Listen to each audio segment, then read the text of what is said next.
प्रभु तेरी वाणी जीवन की रोटी, नयनों की ज्योति, अंधेरा मिटाती।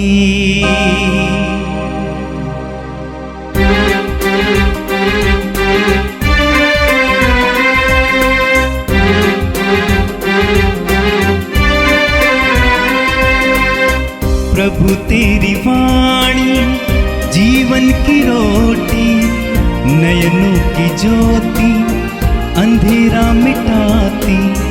प्रभु तेरी वाणी जीवन की रोटी, नयनों की ज्योति, अंधेरा मिटाती। वाणी वाणी वाणी वाणी वाणी पवित्र है, शाश्वत है, जीवन का मन्ना है। 29 अगस्त शनिवार। पहला पाठ नबी यिर्मयाह का ग्रंथ, अध्याय 1, पद संख्याएं 17 से 19 तक। अब तुम कमर कस कर तैयार हो जाओ और मैं तुम्हें जो कुछ बताऊं वह सब उन्हें सुना दो। तुम उनके सामने भयभीत मत हो, नहीं तो मैं तुमको उनके सामने भयभीत बना दूंगा। देखो, इस सारे देश के सामने यूदा के राजाओं, इसके अमीरों, इसके याजकों और इसके सब निवासियों के सामने मैं आज तुमको एक सुदृढ़ नगर के सादृश्य, लोहे के खंभे और कांसे की दीवार की तरह खड़ा करता हूँ। वे तुम्हारे विरुद्ध लड़ेंगे, किंतु तुमको हराने में असमर्थ होंगे, क्योंकि मैं तुम्हारी रक्षा करने के लिए तुम्हारा साथ रहूँगा। यह प्रभु की वाणी है। संत मार्कुस के अनुसार पवित्र सुसमाचार, अध्याय 6, वाक्य 17 से 29 तक। हेरोद ने अपने भाई फिलिप की पत्नी हेरोदियस के कारण योहन को गिरफ्तार किया और बंदी गृह में बांध रखा था, क्योंकि हेरोद ने हेरोदियस से विवाह किया था और योहन ने हेरोद से कहा था, अपने भाई की पत्नी को रखना आपके लिए उचित नहीं है।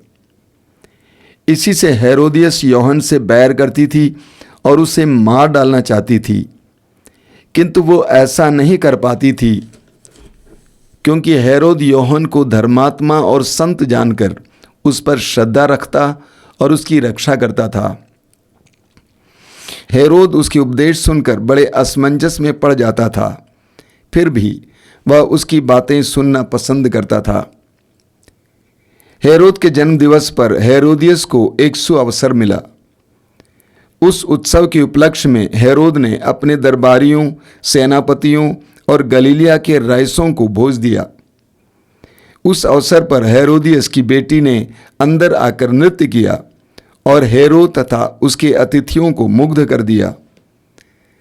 राजा ने लड़की से कहा, जो भी चाहो मुझसे मांगो, मैं तुम्हें दे दूंगा। और उसने शपथ खाकर कहा, जो भी मांगो, चाहे मेरा आधा राज्य ही क्यों न हो, मैं तुम्हें दे दूंगा। लड़की ने बाहर जाकर अपनी माँ से पूछा, मैं क्या मांगूं? उसने कहा, योहन बपतिस्ता का सिर। वह तुरंत राजा के पास दौड़ती हुई आई और बोली, मैं चाहती हूं कि आप मुझे इसी समय थाली में योहन बपतिस्ता का सिर दे दें। राजा को धक्का लगा, परंतु अपनी शपथ और अतिथियों के कारण वह उसकी मांग अस्वीकार करना नहीं चाहता था।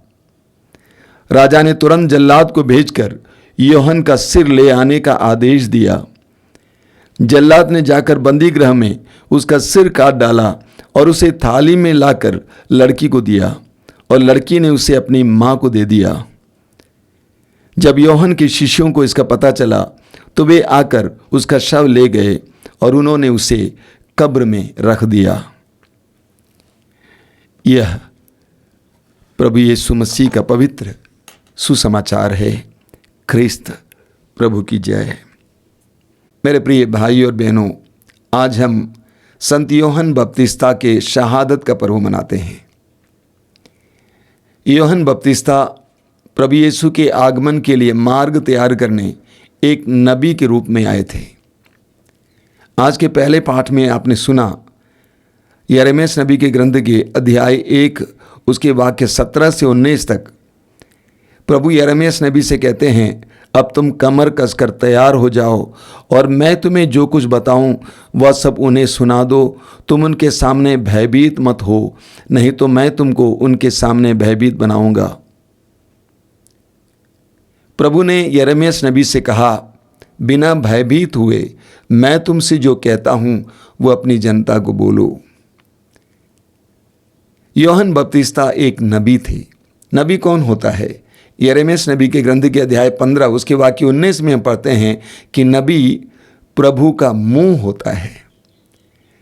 एक नबी ईश्वर की ओर से बोलने वाला होता है, ईश्वर के वचनों को दूसरों तक पहुंचाने वाला नबी होता है। आप पढ़ेंगे गणना ग्रंथ के अध्याय 24 उसके वाक्य 3 और 4 में, ये बओर के पुत्र बिलेआम की भविष्यवाणी है। ये उस मनुष्य की भविष्यवाणी है जो रहस्य देखता है। ये उसकी भविष्यवाणी है जो ईश्वर के वचन सुनता और आत्मा से आविष्ट होकर सर्वशक्तिमान के दर्शन करता है। एक नबी वो होता है जो प्रभु का दर्शन करता है, जो प्रभु की वाणी को सुनता है और उस वाणी को निडर होकर लोगों तक पहुंचाता है। आप पढ़ेंगे शमूएल की दूसरे ग्रंथ के अध्याय 23 में उसके वाक्य 2 में, ईश्वर का आत्मा मेरे द्वारा बोलता है, उसकी वाणी मेरी जीवा पर विराजती है। ये नबी है। ईश्वर का आत्मा नबी के द्वारा बोलता है और उसकी वाणी उसके जीवा में विराजती है। तो नबी वे होते थे जो ईश्वर की ओर से बोलते थे। पुराने विधान में हम अन्य नबियों के बारे में भी पढ़ते हैं। आपने वचन में सुना है कि राजा लोग अपने लिए नबी रखते थे जो राजाओं को पसंद वाली बातें बताते थे, लेकिन ईश्वर के चुने हुए नबी वे होते थे जो ईश्वर की ओर से बोलते थे और वे इस बात का ख्याल नहीं करते थे कि संसार इसके बारे में क्या सोचता है, लोग इसके बारे में क्या सोचते हैं, राजा इसके बारे में क्या कहते हैं। उनको प्रभु की वाणी को अपने लोगों तक पहुंचाना कर्तव्य था। यही कार्य वे करते थे। इसलिए आप पढ़ेंगे प्रवक्ता ग्रंथ के अध्याय 2 वाक्य 1 में वचन में लिखा हुआ है, यदि तुम प्रभु की सेवा करना चाहते हो तो विपत्ति का सामना करने को तैयार हो जाओ। अधिकतर नबियों के साथ अत्याचार हुआ है, उनके साथ गलत व्यवहार हुआ है। वचन कहता है, यदि तुम प्रभु की सेवा करना चाहते हो तो विपत्ति का सामना करने को तैयार हो जाओ। मैंने कहा यूहन्ना बपतिस्ता नबी थे और यूहन्ना बपतिस्ता सत्य बोलते थे, लोगों को कैसा भी लगे। आज के सुसमाचार में आपने सुना कि राजा हेरोद अपने भाई फिलिप की पत्नी से विवाह कर लिया था और उसको अपने साथ रखा था और यूहन्ना बपतिस्ता ने राजा से कहा कि यह गलत है। राजा हेरोद ने अपने पद और अधिकार का इस्तेमाल करते हुए अपने भाई की पत्नी को अपनाया था। जो अधिकार में होते हैं, अधिकार का दुरुपयोग करते हुए इस तरह के बहुत सारे कार्य करते हैं और किसी के पास हिम्मत नहीं होती है कि उसके विरुद्ध बोले। सबका मुंह बंद रहता है, राजा के खिलाफ कोई नहीं बोल सकता है। राजा जो भी करता है अच्छा ही करता है, सही करता है। लोग चुप रहते हैं क्योंकि राजा अपने पद का इस्तेमाल करता है, अपने अधिकार का इस्तेमाल करता है। राजा हेरोद ने भी यही किया था। लेकिन आप जानते हैं सत्य कड़वा होता है। सत्य कड़वा है लेकिन उसको प्रकट करने की हिम्मत जो रखता है वो नबी है। यूहन्ना बपतिस्ता ने इस बात को प्रकट किया, कहा कि यह गलत है। इसलिए राजा ने उनको बंद कर लिया, जेल में रख दिया, बंदी गृह में रख दिया। राजा उसको समाप्त करना नहीं चाहता था क्योंकि राजा के मन में, दिल में उसके प्रति सम्मान था और फिर लोगों से डरता भी था। इसीलिए राजा ने उसको बंदी गृह में रखा, इस प्रकार उसके मुंह को बंद कर दिया। यूहन्ना बपतिस्ता के मुंह को बंद कर दिया। और हेरोदेस के अंदर भी यूहन्ना बपतिस्ता के विरुद्ध क्रोध था। वो एक मौके की तलाश में थी ताकि वह उसको किसी तरह से मार डाले। राजा हेरोद वासना का शिकार था। राजा हेरोद वासना का शिकार था और उसके कारण वो अपने भाई की पत्नी को अपने साथ रखा था। वासना भयानक है। याकूब के पत्र के अध्याय 1 उसके वाक्य 15 में आप पढ़ेंगे, वासना के गर्भ में पाप जन्म लेता है। वासना के गर्भ में पाप जन्म लेता है। राजा हेरोद के अंदर वासना थी और उसमें पढ़कर राजा अपने पद और अधिकार को भूल जाता है और लोगों के सामने एक अनैतिक कार्य करता है, अपने भाई की पत्नी को अपने साथ रख लेता है। और आज के सुसमाचार में आपने देखा, राजा हेरोद के जन्म दिवस पर सबको बुलाया जाता है, अतिथियों को बुलाया जाता है। राजा हेरोद खा पी कर मस्त था, नशे में था। नशा एक दूसरी चीज जो खतरनाक है। एफेसियों के पत्र के अध्याय 5 उसके वाक्य 18 में संत पौलुस कहते हैं, आप मदिरा पीकर मतवाले ना बने, क्योंकि इससे विषय वासना उत्पन्न होती है। मदिरा पीकर मतवाले ना बने, इससे विषय वासना उत्पन्न होती है। राजा हेरोद मदिरा पीकर मतवाला था। हेरोदियस की बेटी नाचने आती है और राजा हेरोद को मुग्ध कर लेती है। फिर एक बार वासना की आत्मा उसके अंदर कार्य करने लगती है। आपने पूरी कहानी सुना कि किस तरह यूहन्ना बपतिस्ता का सिर कटवाया जाता है और राजा को धक्का लगा, लेकिन उसने यूहन्ना बपतिस्ता का सिर अपनी रानी को खुश करने के लिए प्रदान करता है। ऐसा ही होता है जब लोग वासना के शिकार होते हैं, नशे के शिकार होते हैं, आलस्य के शिकार होते हैं, वे ही कार्य करते हैं जो करना नहीं चाहते हैं। वचन में आपने सुना, राजा हेरोद यूहन्ना बपतिस्ता के प्रति सम्मान रखता था, उसकी बातों को सुनना पसंद करता था, लेकिन दूसरी ओर वो खींचा जा रहा था अपनी पत्नी हेरोदियस की ओर। और वो एक ऐसे समय वो खींचा गया जब वो पूरी तरह से कमजोर था। उसने वही किया जो उसको करना नहीं चाहिए था। हमारे जीवन में भी ऐसा ही होता है। कभी कभी हम वो कार्य करते हैं जो हमें कभी करना नहीं चाहिए था, और कभी कभी पलट कर देखते हैं, याद करते हैं तो हमें अचंभा हो जाता है कि मैंने ऐसा किया कैसे। एक जवान विश्वासी लड़की यहाँ पर आई थी, 1-2-3 सप्ताह यहाँ पे रही। उसका एक लड़के के साथ गलत रिश्ता था, उससे बचना चाहती थी, इसीलिए यहाँ पर आकर रह रही थी।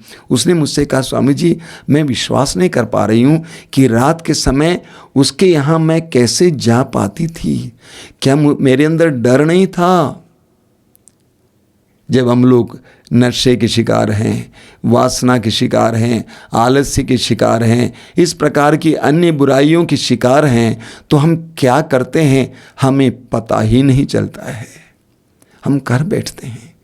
राजा हेरोद ने वही किया। क्यों? क्योंकि वो वासना का शिकार था, क्योंकि वो नशे का शिकार था। आज यूहन्ना बपतिस्ता के शहादत के दिन हमें बहुत सारी प्रेरणाएं मिलती है। सबसे पहली प्रेरणा यह है कि एक नबी होने के नाते यूहन्ना बपतिस्ता ने अपनी जिम्मेदारी निभाई। वो सच्चाई बोलने से पीछे नहीं हटा, ईश्वर की वाणी को राजा तक पहुंचाए। चाहे मुझे मरना पड़े, लेकिन प्रभु का आदेश राजा को भी सुनाना मेरा परम कर्तव्य है। सत्य के प्रति समर्पित थे।